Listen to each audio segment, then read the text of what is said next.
Yes, well, that full cabinet meeting is underway, and Australia's diplomacy around the planned executions in Indonesia is inescapable. Prisoners Chan and Sukumaran are due to be moved to Java within days, as we've been hearing, and the sense of impending inevitability is dawning. It's reflected in the voices of senior ministers as they returned to Canberra. I think it would be a sign of great strength on the part of the Indonesian president to spare the lives of these two men. I know a lot of people are saying it would be weak of President Jokowi not to proceed with the executions, but I think it would be a sign of great strength, of great love, of recognising that Indonesia is a strong, loving country that does not have to kill these two men. Yes, they committed crimes, but strength, the strongest love is when it is extended to those who least deserve it. We don't agree with the death penalty. We don't believe that the person you catch for the crime is the person you kill. I always believe in the redemptive nature of the human person, and we hope that there's a sense of compassion, but we also recognise that this is another nation and that they're a sovereign country. We can appeal, we can implore, but we cannot instruct. So two ministers there out at Canberra Airport earlier today. Now, almost everyone from the Governor-General down has sent respectful pleadings to Jakarta on this, and there are few tools now left in the diplomatic kit bag. But one that the ABC has learnt is under consideration is a non-ministerial mission to Indonesia to try to argue the case in the time remaining. Various names have been suggested for that envoy role, which we do hasten to add has not yet been locked in. But sending former ministers has been discussed, and it's in that context that Gareth Evans appeared rather coy today when he happened to stray in front of our cameras there, again, at Canberra Airport. I prefer not to comment on that at the moment for reasons that may become apparent later in the day, sorry. Do you think the ADP has questions to answer about the handling of the case? I have absolutely no comment. Sorry about that. So there is considerable uncertainty surrounding the resolution of that. We're not even saying that it will be announced today, but it has been receiving some government consideration. Well, their main business in town, of course, is that we're entering budget preparation season, and there are many moving parts in the machine that will finally deliver the finished product on the 12th of May. Now, pensions and how to make them affordable in the decades ahead is something that's fallen to Scott Morrison to fix. Well, he's working on that, but he has been able to clear up a few things today. Firstly, he is flatly rejecting any consideration of including homes in the assets test for the pension. The minister moved quickly to quash speculation, which had been fuelled by two separate media reports that this was under consideration. The second thing he's done is to publicly and actively explore the idea of making it easier for older Australians to sell their large homes and move into something smaller, and the cash that they pocket in the difference would not be used to penalise them against the pension. Scott Morrison's done 3 interviews. Here's how he covered off both of those issues today. We're engaged in a debate. That debate does not including the family home in the assets test for the pension, full stop. And to suggest otherwise, I think, is completely false and mischievous.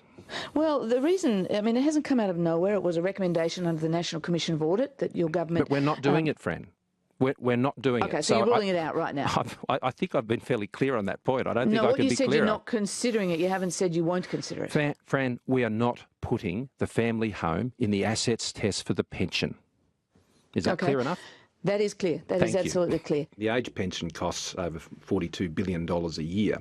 And so the sorts of entitlements and payments that are made to people with assets of that sort of size, particularly the family home, is quite small relatively to the overall bill. And so in one sense, you know, if you're looking to try and get the overall cost of the age pension under control over the next 20 to 30 years, then you need a much bigger plan than what's being talked about there. But let me make it perfectly clear, the government is not considering including the family home in the assets test for the age pension. People raise these issues, but that doesn't mean the government's doing it, and we're not going to include the family home in the assets test for the pension. I don't think people should be forced to sell their family home, but I also don't think they should be penalised for selling it either. There is an important discussion to be had around the ageing of our population, the healthy ageing of our population, I should say, and the way the system currently works to frankly penalise people who, for their own reasons, may wish to try and move into smaller accommodation and to be able to support themselves more as they grow older. These are things that I think are really positive. I think we have the opportunity to be going into an ageing boom in this country. If people wish to free up their own capital as they get older, the system currently penalises them for doing that. Now, Canberra's also playing host today to the most senior military official from NATO. General Knud Bartels is the chairman of the NATO Military Committee and the former chief of the Danish Defence Force.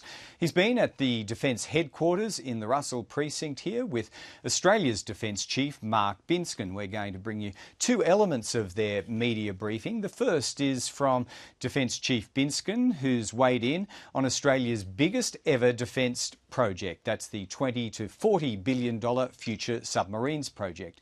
He's talked about the competitive evaluation process that the government's now promising.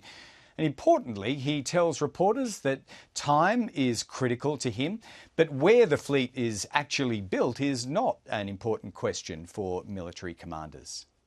As we do this competitive evaluation, that'll help ascertain the facts and the broad areas that we need to focus on as we move forward in the whole development and building of the submarine. So the current pace needs to be maintained, or we do risk a capability gap out in the future, and that's what I keep an eye on. For me, as the overall commander of the Australian Defence Force, I want to make sure that we're looking at a capability that will meet the time frame, meet the capability requirements, because I always worried about the risks and the overall capability of the product that's delivered in the end. So when do you need decisions to be made to get you into the process that we're running now is running the timeline that we need to be able to do that. Yeah, we can't afford this to be prolonged. Yeah. Is there a national security aspect to the argument for building them here in Australia? Sorry, there's a lot. There's an emotive argument for being. I don't believe you have to build to be able to sustain in the country. You have to know the system and you have to know it well to be able to do it. The build question is quite a broad question. If we integrate, if we have our test systems here, we participate in the construction, you get the knowledge through that to be able to sustain it. And to be honest with you, if you're looking at an economic proposition here, 2/3 of the cost throughout the life is the sustainment. That's where the best investment is, because that gives us the wherewithal to adapt the platform over the 30-year life of type. So from your point of view, they don't need to be built here? No, from my point of view, I want to manage the risks and I want to make sure I get the capability that we need as a Defence Force to be able to look to the future. And we're talking 30, 40 years out here. So that's where I come from as a commander. Right. So timing in line with the expected release of the white paper around mid-year? Or? I think that's the current timing that we're working for the white paper. Yes. The white paper and the submarines? I think there'll be a lot of decisions and announcements that'll come out that'll be scoped around the white paper. So there you go. That's the Defence Chief, Mark Binskin. Now, also at that media conference was the chairman of the NATO Military Committee, Knud Bartels. The NATO alliance isn't an entity within the coalition that's fighting Islamic State in Syria and Iraq, but we've had those developments in the last few days with the killing of Egyptians in Libya. General Bartels is very worried about that and leaving open the option of NATO involvement. There's no doubt that ISIL is a threat to the world at large, in one way or another. More directly, of course, as to the neighbours of where it is unfolding its operation, primarily Iraq, Syria, and part of North Africa, and here I'm talking about Libya, of course. The alliance as such is not directly engaged in it, but is monitoring very carefully the situation. We have participated, in fact, we have conducted a reinforcement of the ballistic missile defense of Turkey along its southern border, addressing a potential threat for missiles being launched from Syria. A substantial number of nations from the alliance on a national basis and within a coalition of the willing organization led by the United States has and engaged with a substantial number of Arab countries are participating in the operation. But the alliance as such is not engaged directly.